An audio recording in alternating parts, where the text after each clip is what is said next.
우리가 세상을 살아가면서 갖는 신비 중에 하나가 우리가 가족을 만났다는 것입니다. 우리가 항상 같이 살기 때문에 그 생각을 많이 못하지만 어떻게 저분이 우리 어머니가 되고 우리 아버지가 되었으며 어떻게 저 사람이 내 아들이고 내 딸이 되었는지 생각할수록 신비합니다. 그 많은 사람 중에 그가 나의 형제가 되고 나의 아우가 되고 나의 자매가 되었다는 것이 생각하면 생각할수록 참 신기하구나. 그 많은 사람 중에 어떻게 나의 형제가 되었을까? 그런 생각을 해보면 매우 신기한 생각을 금할 수가 없습니다. 여러분이 이 사진을 기억하실지 모르겠는데 1995년 미국에 여자 쌍둥이가 태어났습니다. 근데 얘들이 조산을 해서 일찍 태어나서 인큐베이터에서 각각 키우는데 이 아이들이 건강하지를 못합니다. 특별히 둘째는 거의 생명이 위급할 만큼 신통치 않게 자랍니다. 그래서 이 아이를 어떻게 하면 살려볼까? 의사들이 백방으로 노력해봤지만 방법이 없습니다. 그러다가 한 간호사가 이 두 아이를 한 인큐베이터에 집어넣으면 어떨까요? 이렇게 얘기해서 결국 두 아이를 같은 인큐베이터에 집어넣는데 인큐베이터에 들어간 이 아이들이 놀라운 사건이 벌어진 겁니다. 이 두 아이가 서로 어깨를 감싸면서 서로 이렇게 같이 지내는 가운데 점점 건강이 좋아져서 의사도 몰라보게 완전히 회복되고 나왔습니다. 먼 훗날 이 아이들이 자라서 이렇게 자랐습니다. 이 사람들이 바로 그 옛날에 인큐베이터에 있던 자매들입니다. 이 사람들의 아이 또 결혼 안 했다니까 관심 있는 사람이 저한테 얘기하시면 제가 연락해 보도록 하겠습니다. 자, 우리가 이렇게 이 가족이 참 소중하구나. 어떻게 두 아이가 자매인 줄 알았을까? 누가 형제라고 말해줬을까? 아무도 말해준 사람이 없고 말해줘도 몰라요. 어떻게 두 아이가 이렇게 신비하게 둘이 서로 어깨를 껴안으면서 힘을 줬을까? 이게 피를 나눈 사람들의 신비가 아니겠습니까? 이게 가족의 신비라는 거예요. 피를 나눈 사람뿐만 아니라 입양한 사람도 거의 비슷한 환경에서 자라는 것 같아요. 제가 이 예루살렘에 한 한인 교수가 있는데 이 한인 교수가 미국 여성과 결혼했습니다. 미국 여자와 결혼하고 아이를 못 갖고 있을 때 한국에서 한 어린 여자아이를 입양을 했어요. 그래서 여자아이를 키우는데 이 여자아이가 굉장히 몸이 약하고 귀도 잘 안 들리고 몸이 좀 약해요. 천성적으로.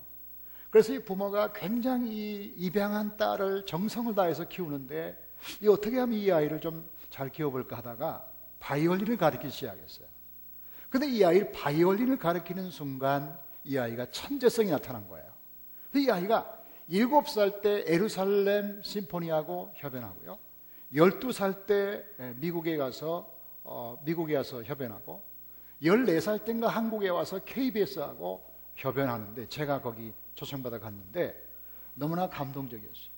이 아이가 정말 탁월하게 연주하는 것도 감동적이었지만 이 아이가 새 엄마 아빠를 만나지 않았더라면 그 가능성에 묻혀서 아무 짝 없이 될 텐데 이 아이가 그 새 부모를 만나서 사랑을 받고 격려를 받고 은혜를 받고 자라서 그 속에 있는 가능성, 잠재력 다 개발해서 이 아이가 최고의 바이올리니스트가 되었으니 와, 이 가족이라는 게 너무너무 신기하고 위대하구나 하는 생각을 할 수가 있었습니다. 우리 모두 다 그렇게 자랐고 지금 그렇게 살고 있는 것입니다. 이 아름다운 구정을 만나서 우리 가족은 어떤 의미가 있는지 어떻게 해야 행복한 가족이 될지 히브리서 10장 25절, 24절, 25절을 다시 한번 읽어봅니다. 시작. 서로 돌아보아 사랑과 선행을 격려하며 모이기를 피하는 어떤 사람들의 습관과 같이 하지 말고 오직 권하여 그날에 가까움을 볼수록 더욱 그리하자. 이 말씀에는 세 가지 말씀이 나오는데 서로 모여라, 그 다음에 서로 격려해라, 그리고 서로 돌봐라. 이 세 가지가 나오는데 이 세 가지가 바로 가족의 세 가지 의미입니다. 첫 번째, 가족은 함께 있습니다. 이 말씀에서 모이기를 피하는 어떤 사람과 같이 하지 말라. 이 말을 다른 말로 말하면 모이기를 힘써라. 이 말은 함께 있기를 좋아해라. 그런 뜻입니다. 사랑의 가장 중요한 특징이 함께 있는 거 아닙니까? 사랑하기 때문에 함께 있고 싶고 함께 있다 보면 사랑이 커지고 마음에 안 드니까 함께 있지 않는 거죠. 가족의 제일 중요한 의미는 함께 있는 것입니다. 제가 결혼을 주례하면서 우리 신랑 신부들에게 이렇게 서약을 하지 않겠습니까? 기쁜 일이나 슬픈 일이나 아플 때나 건강할 때 그때 계속 같이 있겠습니까? 끝까지 함께 하겠습니까? 그럼 다 아멘 하거든요. 우리 다 그렇게 해서 결혼한 거예요.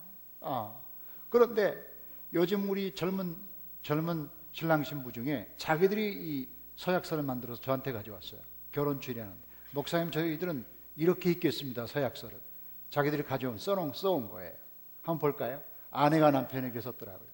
우리 결혼하면 당신이 양말을 뒤집어 벗어나도 뭐라 하지 않을게요. 대신 뒤집힌 채로 빨 테니까 뒤집어서 신어요. 일요일 날 당신이 낮잠을 자고 있을 때 일부러 깨워서 쓰레기를 버리라고 심부름 시키지는 않을게요. 대신 낮잠에서 깨면 밀린 집안일 설거지는 도와줘야 해요. 바쁜 회사 생활이지만 취미 생활 하나 정도는 같이 하도록 해요.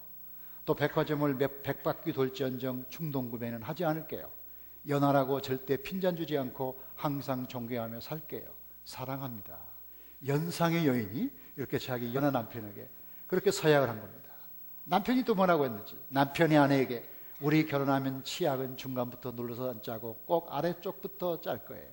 같이 외출할 때 당신이 화장하고 옷 입느라 시간이 걸려도 현관에서 짜증 부리지 않을 거고, 일요일 날 당신이 오전 내내 자느라고 밥 안 주면 난 알아서 짜장면 시켜 먹을게요. 양말 2켤레 사는데 백화점을 5번 돌아도 화내지 않을게요. 또 과음해서 집에 늦게 들어오거나 절대 바람 피는 짓은 안 할게요. 어느 날 갑자기 당신이 괜히 결혼했다고 짜증 부리면 당신 도대체 뭐냐고 화내기보다 당신이 하는 이 얘기를 귀담아 듣고 실천하겠습니다. 항상 배려하고 살게요. 사랑합니다. 요즘 젊은이들이 아주 현대판 버전으로 서로 약속하는 내용인데, 이 내용이 뭐냐면 우리가 같이 살겠다, 어떤 경우에도 함께 살겠다는 다짐인 것입니다. 함께 사니까 가족이 아니겠습니까? 자, 그런데 함께 사는 것이 좋은 것은 뭐냐면 함께 먹는다는 겁니다. 함께 사는 것의 제일 좋은 표현은 함께 식탁에 앉는 거죠. 부지런히 같이 먹고 마시는 게 행복한 가정이 아닐 수가 없습니다. 여러분, 식탁에서 많은 대화를 하시나요? 식탁에서 많은 대화를 하시나요? 어떤 집에서 어떤 아버지가 아들을 혼냈답니다. 공부도 안 하고 말도 안 듣고 말썽 부리는 아들을 혼냈어요. 세게 혼낸 다음에 그래도 밥을 먹어야 되니까 와서 밥 먹어라 하고 이제 밥을 주면서 네가 잘못했으니까 기도해, 식사 기도해봐 했더니 아들이 한참 뜸을 들이다가 기도했습니다. 주님, 원수의 목전에서 상을 베풀어 주시니 감사합니다. 이 아이가 시편 23편을 어떻게 알고 원수의 목전에 상을 베풀어 주신다고 이렇게 말해요. 우리가 식탁에서 함께 먹고 마시는 게 얼마나 즐거운지 말로 못합니다. 자, 우리가 서로 격려할 수 있어야 되는데, 존 맥스웰의 말이 참 중요합니다. 존 맥스웰이 이런 말을 했는데, 존 맥스웰 읽어볼까요? 시작. 사람들은 할 수 있다고 믿어줄 때 그렇게. 자, 우리가 대화가 필요한데요. 제가 작년에 여성가족부에서 난 자료를 보니까 부모와 자녀가 대화하는 게 30분 미만 대화한다 41.2%, 1시간 미만 대화한다 45.2% 해가지고 우리 한국 가정은 부모와 자녀가 90% 정도가 하루에 1시간 미만 대화하는 거예요. 이 1시간 미만 대화하는데 그나마 대화의 수준이 뭔가 하면 대부분이 밥 먹었냐, 학원 갔냐, 공부 잘했냐 뭐 이런 걸 물는 거예요, 주로. 그러니까 굉장히 대화의 수준이 미약하다는 거죠. 우리 한국 어린이들의 3분의 1이 집에 오면 엄마가 없다는 보고가 있어요. 다 일 나가고 대화할 사람이 없는 거예요. 그리고 한국 가정의 30%의 결혼한 가정이 제대로 대화하지 않고 산다는 말이 있어요. 남편과 아내가 그냥 나 직장 가, 잘 다녀오세요, 이 정도 대화는 대면 사는 거예요. 이게 30%라는 거죠. 여러분의 가정은 어떻습니까? 우리가 서로 대화를 잘하는 게 중요하다는 거예요. 이스라엘 속담에 그런 말이 있어요. 이스라엘 속담 하나 볼까요? 새장의 새가 말한다. 당신은 내 먹이가 충분한지 살피지만 내가 갇혀있다는 사실은 모른다. 이게 유대인의 경언인데, 지금 새장에는 새에게 주인이 부지런히 먹이를 주면서 먹이가 있는가 없는가는 살펴요. 근데 이 새가 갇혀있다는 사실은 모른다는 거죠. 이 말은 우리가 아이들에게 밥 먹었냐, 공부하냐 이런 질문만 많이 하지, 이 아이가 어떤 압박과 고통 속에 사는지, 이 아이가 어떤 문제 속에 있는지를 관심을 안 갖는다는 거죠. 하도 우리가 어려운 때 살아서 부모가 밥 먹어라, 밥 먹었냐 하는 소리를 많이 듣고 자랐어요. 그때는 어려우니까 그랬지만 지금은 뭐 밥 먹는 게 문제가 아닌데 너무 화제가, 대화의 화제가 없는 거죠. 아이들이 무슨 고민하는지를 잘 들어주는 게 이게 좋은 대화인데, 야고보서 1장 19절 말씀 보면 사람마다 듣기는 속히 하고 말하기는 더디하라. 입은 하나고 귀는 둘이잖아요. 2배나 드러나는 거죠. 2배나. 이번에 우리가 설날에 가족과 함께 모여서 많이 대화하고 함께 있기를 주의 이름으로 축복합니다. 자, 2번째 가족은 뭐 하는 가족이냐? 돌본다. 그래서 24절에 보니까 서로 돌아보아. 다 같이 서로 돌아보아. 이 서로 돌아보는 거. 요즘 신문이나 TV를 보면 놀래가지고 안 보고 싶어요. 뭐 엄마가 뭐 딸을 집어 던져가지고 죽였다든지, 뭐 아버지가 아들을 죽여가지고 무슨 뭐 시신을 유기해가지고 뭐 같이 몇 달을 살았다든지, 이런 끔찍한 뉴스가 뭐 그냥 보통으로 들려오는 거예요. 이게 너무너무 속상하고요. 이 부모들이 무슨 천사라고 누가 그랬는지 안 믿어지는 세상에 우리가 사는 겁니다. 그래도 우리는 좋은 부모를 만나서 잘 자랐잖아요. 지금 일찍 자란 게 다행이에요. 요즘 자랐으면 큰일 날 뻔했어. 근데 요즘 안 자라고 일찍 자라서 다 컸기 때문에 누가 던질 염려도 없고 누가 우리를 어떻게 해볼 염려도 없잖아요. 다행히도. 그렇게 우리가 어려운 시대를 사는데요. 부모는 자녀를 보호하고 사랑하고 양육하잖아요. 보호해주고 사랑해주고 양육해주는 이 과정을 통해서 우리가 자란 거예요. 우리가 돌봄이라는 것은 부모가 자녀를 돌보는 것만 있는 게 아니죠. 형이 동생을 돌보는 거죠. 우리가 어릴 때 자랄 때 나이가 좀 드신 분은 전부 부모로부터 그런 소리 듣고 자랐을 거예요. 네 동생은 네가 책임져라. 네가 책임져. 뭐 그런 말씀 많이 들었잖아요. 그래서 이 나이 많은 분들은 자기 동생과 형제에 대한 애착과 사명감이 있어요. 책임감이 있는 거예요. 요즘은 그게 없다는 것이 문제는. 저도 어릴 때 제 동생 하나를 업어 키웠는데 이 동생이 얼마나 아픈지 골골하고 빌빌거려서 툭하면 아프고 경기를 하고 이래가지고 뭐 예를 없고 막 심리를 달린 게 한두 번이 아니에요. 한두 번이 아니에요. 가끔 요즘 얘가 불평하면 내가 너 어릴 때 너 업고 달린 거 알아? 알아 몰라? 그런 게 꼼짝 못해요. 그 얘기만 하면 제가 뭐 사죽을 못 쓰는 거야. 그래서 어릴 때 업어 키운 형님의 그 사랑 때문에 세배도 오고 사랑을 서로 나누는 것이죠. 자라면서 이게 교회구나 하는 깨달았어요. 교회는 먼저 믿는 형이 늦게 온 동생들을 돌보는 거 아닙니까? 먼저 믿는 형이 동생들에게 업어주고 사랑해주고 스킨십하고 만져주고 이걸 사랑해요. 늦게 오는 사람은 먼저 오는 사람을 보고 배우고 따르고, 이게 아름다운 관계. 이게 교회는 영적 가족이니까 교회는 그러한 아름다운 가족인 것이죠. 그런 가족이 되시기를 주의 이름으로 축복합니다. 근데 제일 중요한 것은 서로 격려하라입니다.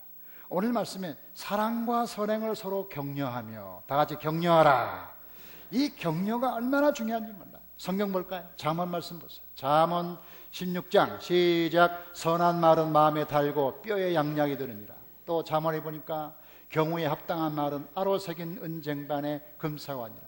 우리가 좋은 격려를 하면 사람들이 그 격려를 통해서 힘을 얻고 소망을 얻는 것이죠. 윌리엄 워더라는 사람은 이런 말을 했어요. 사람을 바라보는 방식이 곧 그 사람을 대하는 방식이다. 그리고 당신이 대하는 그대로 그 사람은 자라간다. 아첨해 보아라. 그러면 당신을 믿지 않게 될 것이다. 비난해 보아라. 그러면 당신을 좋아하지 않게 될 것이다. 무시해 보아라. 그러면 당신을 용서하지 않게 될 것이다. 격려해 보아라. 그러면 당신을 잊지 않게 될 것이다.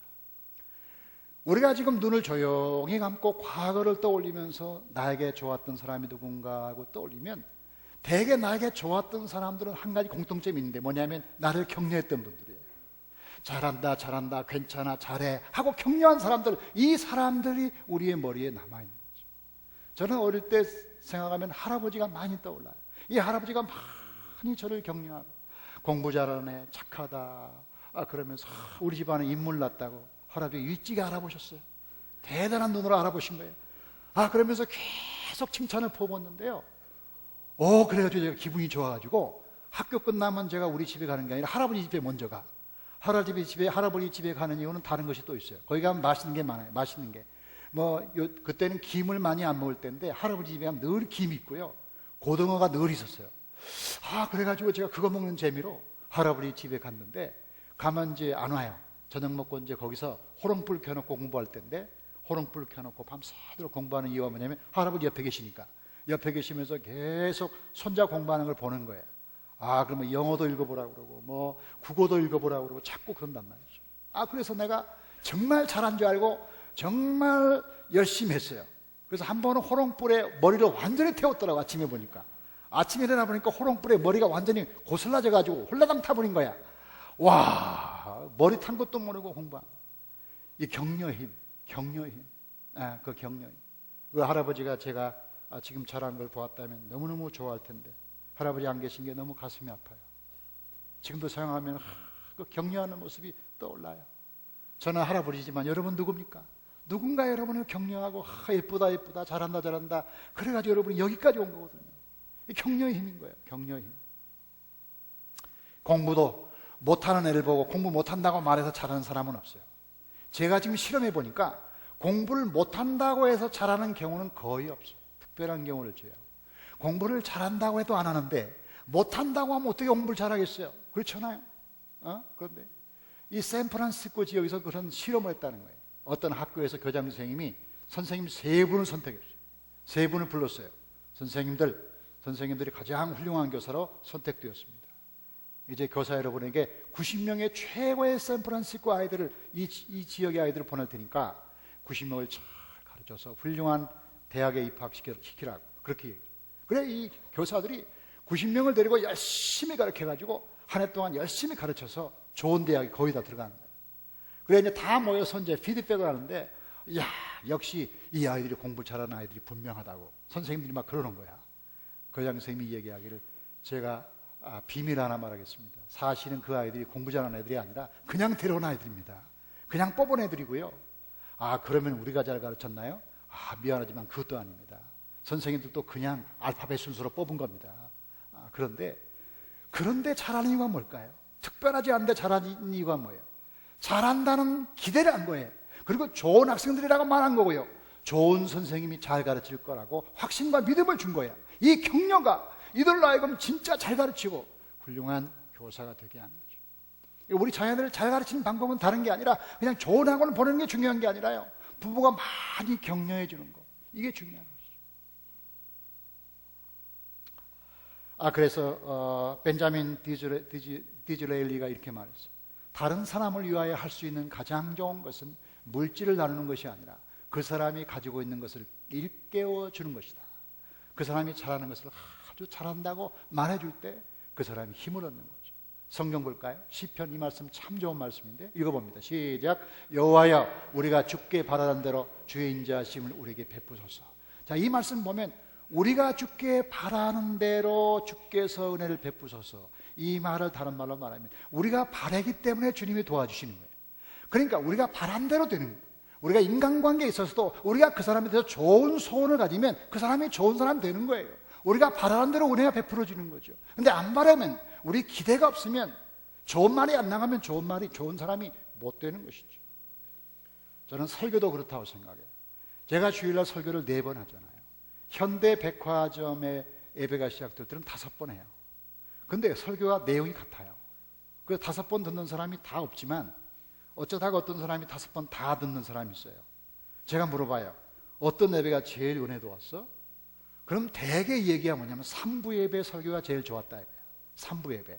근데 1부, 2부, 3부, 4부 똑같은 설교하는데 왜 3부 예배가 좋았다고 그러느냐 하고 물으면 반응이 있었다는 거예요. 반응이. 우선 사람들이 많고 두 번째는 반응이 있었다는 거죠. 반응이. 그래서 3부 예배 성도들은 2부, 1부보다 훨씬 인물도 좋으시고 아멘도 많이 합니다. 이게 격려입니다. 이게. 그러니까 같은 설교도 어떤 청중을 만나느냐에 따라서 달라지는 거야. 근데 아주 미안한 말이지만 2부 예배 여기 없으니까 하는 얘기, 2부 예배 사람들 아멘을 적게 해. 그러니까 내가 힘이 없는 거야. 힘이 없어. 힘이 없어. 근데 3부에만 오면 아멘을 크게 하고 얼굴이 확 하면서 좋은 사람이 하나도 없는 거야. 그러고서 다 이렇게 깨닫고 뭐 이렇게 하나님 말씀을 사모하고 들으니까 같은 설교를 했는데 3부 예배가 훨씬 은혜가 된다는 거예요. 아멘. 그러니까 설교자가 설교를 만드는 게 아니라 청중이 설교를 만드는 거예요. 미국 교회 가보셨어요? 미국 교회 가면요, 미국 교회 가면 막 설교하잖아요. 그럼 막 에이멘, 에이멘, 할렐루야 막 그러면서 자기들끼리 막 난리야 난리. 목회자가 제발 좀 조용하라고 얘기해야 돼요. 특별히 흑인 교회 가면 그러는 거예요. 반응이 많아요. 이 반응이 많으니까 막 설교가 되는 거야. 그런데 어떤 교회 가면 어떤 예배 가면 조용히 점잖은 사람만 모여가지고 다들 주무시고 있네. 주무시고 있어. 이게 반응이 없으니까 이게 예배가 안 되는 거야. 근데 확실히 삼부 예배 성도들은 수준이 높아요. 아멘 잘하잖아요. 아멘한 거 봐. 이게 보통 사람들이 아니야. 이게 이 삼부 예배 나오신 분들은 다른 예배보다 특별한 거예요. 2부 예배 나오신 분에게 얘기하지 말기를 바랍니다. 절대 얘기하면 안 됩니다. 다 3부로 오니까 안 되는 거야. 중요한 건 우리가 기대를 가지고 설레는 마음으로 이것을 듣느냐 하는 것이 매우 우리가 중요하다. 이렇게 볼 수가 있어요. 제가 작년에 워싱턴 DC에 가서 스미소니언 박물관이라는 데를 갔는데 그 박물관에서 재밌는 걸 봤어요. 그 에브라함 링컨이 이게 암살당해 죽었잖아요. 극장에서 에브라함 링컨이 죽을 때 그 포켓에 가지고 있는 걸 다 꺼내가지고 전시한 거야. 별걸 다 전시했더라고. 링컨이 죽을 때 가지고 있던 소지품을 모아놓은 코너가 있었어요. 이게 보니까 거기 뭐가 있냐면 거기에 보니까 연필깎이가 있고요. 그 다음에 작은 칼이 하나 있었고요. 그 다음에 $5 지폐가 한 장 있었고, 그 다음에 이것저것 있었는데 제일 중요한 게 뭐 신문 쪼가리가 하나 있었다는 거야. 링컨의 포켓에. 그 신문 쪼가리를 펴보니까 뭐라고 되어 있냐면 링컨은 모든 시대의 가장 위대한 정치가 중에 하나입니다 라는 내용을 담은 신문 기사가 거기 있는 거죠. 그 자기에 대한 기록을 링컨이 오려가지고 그것을 포켓에 넣고 다녔다는 거예요. 그래서 왜 그랬을까 하고 사람들이 추측해 보는데, 사람들의 추측이 이거예요. 아브라함 링컨도 격려가 필요했다. 링컨이 위대한 사람이고 훌륭한 분이지만 그도 역시 사람이기 때문에 그 남북전쟁이다 무슨 뭐 노예해방이다 하면서 얼마나 많은 어려움이 있었겠어요. 얼마나 많은 반대자가 있었겠어요. 에브라함 링컨은 뭐 고릴라같이 생겼다 못생겼다 별얘기 다 있었어요. 그런 많은 평론과 무시 속에서도 자기를 격려해 주는 사람이 필요했던 거죠. 그래 어느 날 보니까 신문에 아브라함 링컨은 가장 훌륭한 정치가 중에 한 사람이다. 딱 보니까 눈에 확 들어오는 거야. 딱 오래가지고 들고 다니면서 자기 자신에게 위로가 됐다는 것이죠. 링컨의 인간적인 모습과 일상적인 모습을 통해서 많은 은혜를 받았어요. 아브라함 링컨이 그런데 우리 모든 사람도 마찬가지로 다 격려받고 칭찬받고 그래 사랑받을 마음이 다 있잖아요. 다 있잖아요. 우리 성가대 우리가 성가의 은혜 받아요. 그러면 어떤 교인이 저한테 이런 얘기해요. 제가 삼부 예배에 나오는 것은 호산나 성가대의 찬양 때문입니다. 그렇게 말하는 사람이 실제 있어요. 저는 그분에게 이렇게 말하겠습니다. 저한테 얘기하지 말고 저 지휘자한테 가서 얘기하세요. 만약에 그 얘기를 지휘한테 하면 그 다음에 찬양이 달라집니다. 달라지지. 내가 이 삼부에 오는 것은 호산나 때문입니다. 이 정도 되면 저 양반은 이제 계속 연습만 하는 거예요. 계속 연습시켜가지고 놀라운 찬양을 만들어내는 거죠. 할렐루야. 어떤 분이 그래요. 그 장로님만 기도하면 내가 은혜 받습니다. 그런 분이 있어요. 그 장로님만 대표 기도하면 은혜 받습니다. 그분에게 직접 얘기하세요. 그분에게 직접 얘기하면 그분이 그 다음에 대표 기도하면 3일 동안 잠자지 않고 금식하면서 설교를 쓸 줄로 믿습니다. 왜? 격려를 받으니까 그렇다는 거죠. 제가 한번 설교했는데 설교를 잘 못했어요. 설교 못한 건 본인이 제일 잘 알아요. 그 다음에 두 번째 하는 것은 나갈 때 사람들의 표정이 달라요. 째려보고 나가요. 대부분 째려보고 나가고, 어떤 사람은 뭐 그냥 인사도 않고 나가는 거예요. 그러면 내가 설교를 잘못했구나. 그리고 한 번은 설교를 좀 마음에 안 들게 해가지고 방에 가서 좀 힘으로 가겠는데 어떤 분이 노크를 하는 겁니다. 누구요? 했더니 어떤 집사가 목사님은 먹을 것 좀 가져왔어요. 그래요. 무슨 먹을 거? 죽을 써왔어요. 그러는 거예요. 아니 설교를 죽을 썼는데 죽을 써면 어떡하냐 이거야. 그래가지고 이상한 사람이구나 해가지고 문을 열었더니 아니 무슨 죽입니까? 했더니 목사님 혹시 목사님이 설교 때문에 낙심할 것 같아서 힘을 내라고 죽을 써왔는데 꾀죽을 써왔어요. 그러는 거예요. 왜 꾀죽이요? 그랬더니 오늘 목사님 설교는 꾀죽이었어요. 그러는 거야. 그래가지고 제가 그 얘기 듣고 얼마나 힘이 났는지 몰라요. 혹시 여러분 가운데 설교가 마음에 안 들거나 은혜가 없으면 나갈 때 제 귀에다가 목사님 설교는 꾀죽이었습니다. 은혜 못 받았습니다. 그러지 말고 꾀죽이었습니다. 이게 얼마나 격려가 되냐 이거야. 사람들에게 힘을 주는 말, 이게 중요하다 이거. 이게 중요하다. 오늘 분명히 제가 예언하고 싶은 것은 나갈 때 여러분이 한 20명에 30명 정도가 저한테 와서 은혜 받았다고 말할 줄로 믿습니다. 제가 이 작전으로 2부 예배했더니 많은 사람이 나갈 때 은혜 받았다고 얘기를 했어요. 옆구리 찔러서 절 받는 겁니다. 지금 제가 지금 여러분 훈련시키는 건데, 이왕 우리가 교회 나와서 신앙생활 할 때 그 목사님 설교에 은혜를 받아야지. 은혜를 못 받아도 억지로 받아야지. 그 안 받으면 어떻게 신앙생활 하겠냐 이 말이야. 여러분이 우리 한신교회 나오는 한 어쩔 수 있겠어요. 그렇죠? 주일마다 은혜 받기를 주의 이름으로 축복합니다. 제가 살아가면서 마음속에 늘 새기는 말씀이 하나 있는데 소개하겠습니다. 자, 나쁜 일이 생길 때는 늘 이렇게 생각합니다. 나 때문이야. 나 때문이야. 근데 좋은 일이 생기면 이렇게 생각합니다. 우리 때문이야. 우리 때문이야. 근데 정말 좋은 일이 생겼습니다. 그럴 땐 당신 때문이야. 이렇게 말할 수 있어요. 우리 한번 훈련해봐요. 나쁜 일이 생기면, 좋은 일이 생기면, 정말 좋은 일이 생기면, 우리 이중표 목사님이 잘한 것 중에 하나가 있는데, 이중표 목사님이 많이 쓰는 말, 야, 내가 이 목사 때문에 살아. 이 목사 때문에. 물론 이제 화가 나면 내가 이 목사 때문에 죽을 지경이다, 그런 말도 합니다. 안 하는 게 아니에요. 그런데 기분 좋을 때는 와, 내가 김권사 때문에 사는만, 김권사 때문에. 근데 김권사는 자기한테만 그런 줄 알았는데 보니까 만난 사람마다 다 그렇게 얘기한 거예요. 박권사 때문에 산다, 뭐 최권사 때문에 산다. 근데요, 그 얘기가요, 듣는 사람은 별거 아닌 것, 다른 사람은 별거 아니지만 듣는 사람에게는 굉장한 힘이 됩니다. 내가 이 권사 때문에 산다 그러면 정말 그런 줄 압니다. 하나님이 그 거짓말을 이해하십니다. 그러니까 우리가 이게 좋은 말, 권면의 말을 하는 것이 중요합니다. 여러분이 이번에 이제 오늘 시골에 가거나 고향에 가서 가족을 만나면 반드시 그렇게 한번 해보세요.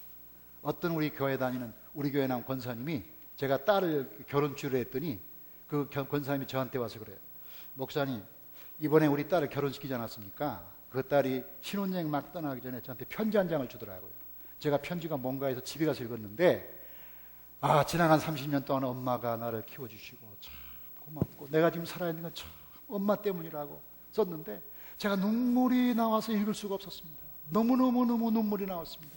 그러면서 하는 말이, 이 신통방통하게 누가 이런 편지를 쓸 줄을 생각했는지 정말 우리 딸이 대견하다는 거예요. 사실은 제가 쓰라고 했거든요. 아직까지 제가 그런 얘기 안 했어요. 근데 중요한 건 뭐냐면, 그 엄마가 그 편지를 읽고서 30년 동안 계획했던 모든 수고에 대한 보상을 받은 거예요. 편지 한 장으로 그냥. 왜냐하면 격려와 사랑이 그 속에 담겨있기 때문에. 여러분, 정말 이번에 우리가 구정을 만나서 집에 가면 열심히 떡국만 먹지 말고 이렇게 한번 얘기해 보세요. 엄마, 내가 지금 살아있는 거 다 엄마 때문이야. 이렇게 말해 보세요. 여러분, 아버지한테 세배할 때 세뱃돈만 달라고 하지 말고, 아버지, 제가 이렇게 살아있는 건 참 아버지 때문입니다. 사실 그렇잖아요. 말이 맞잖아요. 부모 때문에 우리가 살아있는 거거든요. 그 말에 동의하시면 아멘. 우리 모두가 다 그렇게 사는데 왜 말을 못해? 말은 왜 속에는 다 그 생각하는데 말은 표현을 못하냐 이거야. 표현을. 그 편지 한 장으로 그냥 30년 동안 키워진 모든 은혜에 대한 보상을 그 엄마가 받았다는 것처럼, 우리가 이번에 만나가지고 엄마 때문에 내가 이렇게 잘 살고 있습니다. 아버지 감사합니다. 동생한테, 형한테, 형님 고맙습니다. 이렇게 말할 수 있다면 얼마나 감동이 되고 은혜가 되겠느냐. 이왕 교회 생활을 하는 김에 여러분이 교회 나올 때마다, 목사님 감사합니다. 은혜 받았습니다. 다 같이 은혜 받았습니다. 이렇게 하면 얼마나 좋아. 성가대가 찬양 부를 때는 은혜 받았습니다. 얼마나 좋아요. 그리고 또 우리 수고하고 봉사하는 사람들, 교회 들어와 보니까 추울 때 아주 온손을 꽁꽁 온손을 불면서 주차 봉사하고 있다. 가까이 가가지고 김 집사 수고하네, 애써, 너무 애쓰지, 추운 날, 이렇게 말한다면 그 사람은 그 다음에 해도 주차 봉사를 포기하지 않고 계속 하겠다고 써낼 거라고요. 왜? 격려 때문에. 격려. 이 격려가 중요하다. 교회든 가정이든 우리 모두가 격려와 칭찬과 사랑을 통하여 하나님의 사랑이 우리 가운데 충만하기를 바랍니다. 모든 건 하나님의 은혜고, 그리고 우리 부모의 은혜고, 만나는 사람들이 은혜고, 목사님의 은혜고, 또 사장님은 직원의 은혜고, 직원은 사장님 때문에 잘 되고, 모든 사람이 서로 좋은 것은 남에게 탓을 돌리고, 나쁜 건 나 때문이다, 나쁜 건 나 때문이야, 좋은 건 너 때문이다, 이렇게 되어야 사회가 온전히 돌아가지 않을까. 행복한 교회, 행복한 가정, 그런 축복을 받기를 주의 이름으로 축복합니다. 하나님 감사합니다. 아름다운 구정에 우리 모두 주께 나와 기도합니다. 우리로 하여금 한 가족으로 만나게 하신 신비가 참으로 크고 아름답습니다. 어쩌다 그렇게 훌륭하신 부모님을 우리의 부모님으로 만나는지, 우리의 자녀들은 우리가 부족한데도 불구하고 왜 이렇게 예쁘고 착하게 잘 자라고 있는지 하나님의 은혜가 아닐 수가 없습니다. 하나님, 우리의 가족과 함께 아름답게 살게 하옵소서.